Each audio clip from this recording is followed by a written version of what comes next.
Salut la famille. Aujourd'hui, je ne vais pas vous faire une vidéo classique. Non. Aujourd'hui, on va plonger ensemble dans une histoire qui dépasse largement le simple terrain. Une histoire de courage, d'injustice, de résistance, et surtout de vérité qui refuse de mourir. Mais avant de commencer, arrêtez tout ce que vous êtes en train de faire. Prenez une profonde inspiration. Et réalisez ceci, la CAF, la Confédération africaine de football, l'institution qui est censée protéger et faire grandir notre football continental, a littéralement lancé une chasse à la vidéo que vous êtes en train de regarder. Ils ont contacté les plateformes, les chaînes, les comptes qui l'ont partagée, et ils ont exigé qu'on la supprime. Qu'on l'efface. Qu'on la fasse disparaître comme si elle n'avait jamais existé. Et le pire? Cette vidéo ne leur appartient même pas. Elle n'a pas été produite par eux.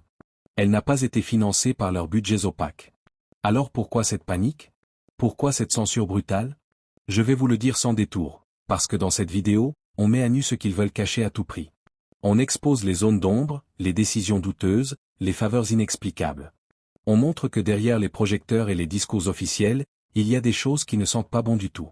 Et quand une institution aussi puissante se met à courir après une simple vidéo pour l'enterrer, c'est qu'elle a peur. Peur que vous, le public, vous voyiez la vérité.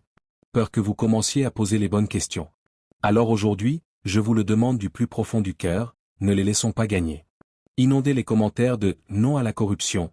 Écrivez-le 10 fois, 20 fois, 50 fois si vous voulez. Likez cette vidéo comme jamais.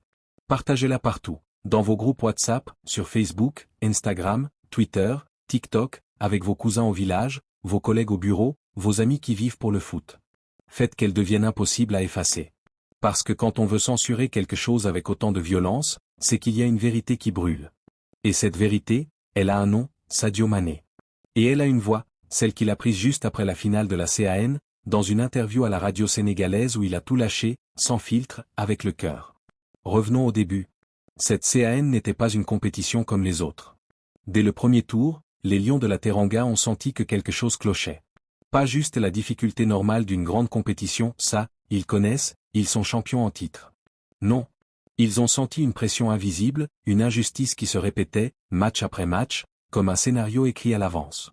Sadio Mané l'a dit clairement, on a ressenti une sorte d'injustice arbitrale qui favorisait clairement une équipe. Et il n'a pas parlé au hasard. Il a parlé en regardant les images, en revivant les moments. Des pénaltys non sifflés pour le Sénégal alors qu'ils étaient évidents.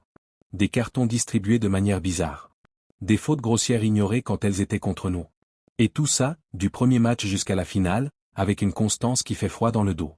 Quand tu es un joueur du niveau de Mané ou Ballon d'Or africain, star de Liverpool, champion d'Europe, champion d'Afrique, tu sais reconnaître une erreur humaine normale. Ça arrive. Les arbitres sont des hommes. Mais quand les erreurs vont toujours dans le même sens, quand elles s'accumulent, quand elles créent un schéma visible même pour le spectateur lambda, là, tu te poses des questions légitimes. Et Mané n'était pas seul à se les poser. Toute l'équipe les ressentait. Chaque match était une bataille non seulement contre l'adversaire, mais contre un système qui semblait vouloir écrire une autre histoire que celle du terrain. Puis vint la finale. Sénégal contre Maroc. Un classique du football africain, deux nations fières, deux équipes talentueuses. Mais cette finale-là, elle est entrée dans l'histoire pour des raisons qui dépassent le score final. Fin de la première mi-temps. L'arbitre congolais siffle un pénalty pour le Maroc. Un pénalty hyper discuté, pour ne pas dire plus. À ce moment-là, le stade explose. Les supporters marocains envahissent le terrain. Il y a des incidents graves, des agressions contre le personnel de sécurité. L'atmosphère est suffocante, électrique, presque apocalyptique. Et là, Sadio Mané refuse de baisser les bras. Il rassemble ses coéquipiers et leur dit, peu importe ce qui se passe, on va jusqu'au bout. On va se battre et on va laisser le monde entier voir la vérité. Pas question d'abandonner.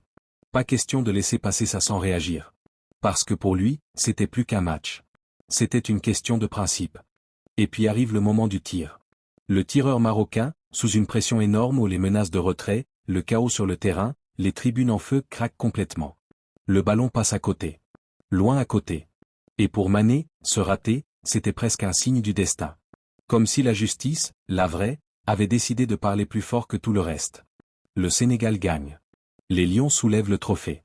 Mais cette victoire n'a pas le goût d'une simple consécration. Elle a le goût de la résistance. De la revanche. D'un message envoyé à tous ceux qui pensent qu'on peut manipuler un titre continental depuis les coulisses. Mané l'a dit sans détour, cette coupe, on ne l'achète pas. On ne la vole pas. On la gagne sur le terrain, Avec du sang, de la sueur, du talent et surtout de l'honnêteté. Il est allé plus loin encore. Il a cité des matchs précis du parcours marocain, contre la Tanzanie, contre le Cameroun. Des situations où le même schéma se répétait. Des décisions qui n'avaient rien d'un hasard. Et ça a forgé les Sénégalais dans le feu. Ça les a rendus plus forts, plus déterminés. Dans les dernières minutes de la finale, quand tout le monde aurait pu craquer sous la pression, eux, ils ont tenu. Ils ont résisté à tout, le bruit assourdissant des tribunes, les tentatives de déstabilisation, le stress qui aurait brisé n'importe quelle autre équipe. Et c'est là qu'intervient un détail qui m'a donné des frissons, Mané a tenu à remercier publiquement les supporters algériens. Oui, les Algériens. Ceux qui étaient dans les gradins à pousser pour le Sénégal comme si c'était leur propre équipe. Leur énergie, leur fraternité, leur amour du beau jeu ont été un boost incroyable pour les Lions dans les moments les plus durs. Mané a dit qu'il leur sera reconnaissant à vie. Parce que dans cette bataille, il n'était pas seul. Le football africain, quand il est pur, c'est une grande famille qui transcende les frontières. Cette victoire, pour Sadio Mané, c'est la fin d'une époque sombre. C'est la preuve que l'intégrité et la détermination finissent toujours par l'emporter. C'est un avertissement clair à tous ceux qui opèrent dans l'ombre, vos pratiques seront un jour démasquées. La vérité éclate toujours. Et cette finale doit devenir une leçon pour tout le continent, plus de place pour la malhonnêteté, les arrangements douteux, le favoritisme déguisé. Parce que le football africain mérite mieux. Il mérite la transparence. Il mérite l'équité. Il mérite qu'on respecte les valeurs qui nous ont fait aimer ce sport, le respect, le fair-play, la passion pure. Regardez l'histoire de la CAN, combien d'éditions ont été entachées de rumeurs, de soupçons, de décisions qui ont laissé un goût amer? Combien de fois on a vu des équipes favorites bénéficier de coups de pouce, qui sentaient mauvais? On n'est pas naïf. On sait que le football mondial n'est pas toujours propre. Mais en Afrique, on a le droit d'exiger mieux. On a le droit de vouloir un football qui reflète notre fierté, notre talent brut, et pas les magouilles de bureaux climatisés. Sadio Mané, en parlant ainsi, a pris un risque énorme. Peu de joueurs de son calibre osent ouvrir la bouche après une finale. Il aurait pu se taire, profiter du trophée, rentrer chez lui en héros silencieux. Mais non. Il a choisi la vérité. Et ça force le respect. Alors maintenant, c'est à nous de jouer. À vous qui regardez cette vidéo. Ne laissons pas cette histoire s'éteindre. Partagez-la massivement. Commentez, non à la corruption. Abonnez-vous si ce n'est pas déjà fait. Activez la cloche pour ne rien rater des prochaines révélations. Dites-moi tout en commentaire, vous avez ressenti la même chose pendant la compétition? Vous pensez que la CAF doit ouvrir une enquête officielle? Vous croyez que ce genre de déclaration peut changer les choses? Je lis absolument tout, et on va faire vivre ce débat ensemble. Merci d'avoir tenu jusqu'à la fin de cette longue vidéo. Vous êtes la résistance. Vous êtes la voix du football africain vrai. Prenez soin de vous, restez fiers, restez passionnés, et surtout, restez vigilants. On se retrouve très bientôt. D'ici là, force aux Lions, force à l'Afrique.